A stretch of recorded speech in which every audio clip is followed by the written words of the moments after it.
बहुत अच्छी बात है, लेकिन आप सहयोग करने के साथ साथ आपने सवाल सरकार से ये क्यों नहीं पूछा कि आज ये नौबत क्यों है कि किसी को चंदा मांगना पड़ रहा है, किसी को लोगों से अपील करना पड़ रहा है। दान एगो जान के सवाल बा। साथियों नमस्कार, आप देख रहे हैं GS4 न्यूज़ और मैं हूं मनीष। साथियों, रोज की तरह आज भी बहुत ही महत्वपूर्ण विषय के साथ आपके समक्ष उपस्थित हूं।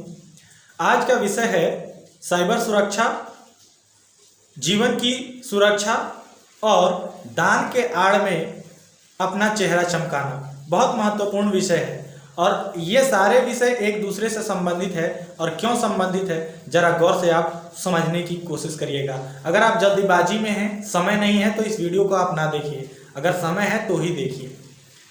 साथियों, आपको ज्ञात होगा कि बिहार का एक बच्चा है जिसे एक दुर्लभ बीमारी हो गई है। उसके इलाज के खर्चे की बात अगर करें तो उसको एक इलाज की ज़रूरत है जिसकी खर्चा की बात करें, जिसकी कीमत की बात अगर करें तो 16 करोड़ रुपए उस खर्चे की बात, उस कीमत, उस दवाई की, उस इंजेक्शन की कीमत बताई जा रही है। कई सारे लोग इसमें सहयोग कर रहे हैं। उन सभी लोगों को मैं अपनी ओर से बहुत बहुत आभार प्रकट करता हूं और बहुत बहुत मंगल कामनाएं देता हूं। आप सभी मानवता के रक्षक हैं, आप तारीफ के हकदार हैं। लेकिन साथ ही साथ मैं यहाँ पर यह सवाल आप लोगों से उठाता हूँ कि आपकी क्या जिम्मेदारी है। क्या आपकी जिम्मेदारी सिर्फ इतनी है कि आप थोड़ी सी उनकी मदद कर दें और आपकी जिम्मेदारी खत्म हो गई? साथियों, इस देश में एक संविधान है और इस संविधान से यह देश चलता है। संविधान में व्यक्ति को जीवन का अधिकार है। आज जब आयांश को एक बीमारी हो गई है तो कई सारे लोग आ रहे हैं सहयोग करने के लिए और इस पर कई तरह से कैंपेन चलाए जा रहे हैं। यह अच्छी बात है कि लोग सहयोग कर रहे हैं, लेकिन सवाल यह उठता है कि पूरे देश में लाखों लोग ऐसे हैं जो बीमारी से मर जा रहे हैं, उनका इलाज नहीं हो पा रहा है। तो सवाल ये उठता है कि क्या हम लाखों करोड़ों लोगों को चंदा करके इलाज करा सकते हैं? और अगर हम चंदा करके इलाज करा सकते हैं तो कितने लोगों को करा सकते हैं? क्या सभी लोग जो इलाज कराने से महरूम रह जा रहे हैं पैसे की अभाव में, क्या आयांश की ही तरह लोग उनको सहयोग कर पा रहे हैं? नहीं कर पा रहे हैं और कर भी नहीं पाएंगे, क्योंकि यह संभव ही नहीं है। इसका उपाय क्या है साथियों? इसका उपाय है संवैधानिक अधिकार, मौलिक अधिकार। भारतीय संविधान में आपको प्राण की अधिकार है, यानी जीवन जीने की अधिकार है। और जीवन जीने की जब हम अधिकार की बात करते हैं तो उसमें भोजन का अधिकार, उसमें स्वास्थ्य की अधिकार की भी बात आती है। लेकिन आज़ादी मिलने के बाद, संविधान के लागू होने के इतने वर्षों के बाद भी आज भी यहाँ जीवन के अधिकार की गारंटी सुनिश्चित नहीं हो पाई है। ऐसा क्यों है? ऐसा इसलिए है क्योंकि यहाँ के लोग संविधान के प्रति और अपने अधिकारों के प्रति जागरूक नहीं है।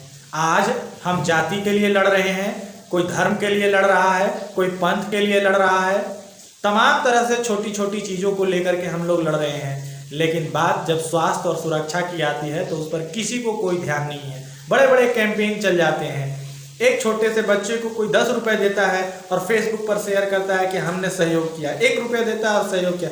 भाई, आपने सहयोग किया है, बहुत अच्छी बात है, बहुत अच्छी बात है, लेकिन आप सहयोग करने के साथ साथ आपने सवाल सरकार से ये क्यों नहीं पूछा कि आज ये नौबत क्यों है कि किसी को चंदा मांगना पड़ रहा है, किसी को लोगों से अपील करना पड़ रहा है कि मुझे इलाज के लिए पैसे दो, और लोगों को सहयोग करना पड़ रहा है अपने भाई को बचाने के लिए। लोग मजबूर हो जा रहे हैं, अपने संपत्ति को बेच दे रहे हैं, कंगाल हो जा रहे हैं अपने बच्चों को बचाने के लिए। ऐसा क्यों है कि सरकार आज़ादी के बाद, आज़ादी के इतने वर्षों बाद सभी के लिए स्वास्थ्य सुरक्षा सुनिश्चित नहीं कर पाई है? और अगर नहीं कर पाई है तो क्या सिर्फ और सिर्फ सरकार की ही इसमें गलती है? हमारी कोई गलती नहीं है। अगर आपने किसी को सहयोग किया है तो आपका ये जिम्मेदारी बनता है कि अगर आप फोटो शेयर कर रहे हैं तो वहाँ एक सवाल भी शेयर करिए कि सरकार, आपने स्वास्थ्य सुरक्षा सुनिश्चित क्यों नहीं की?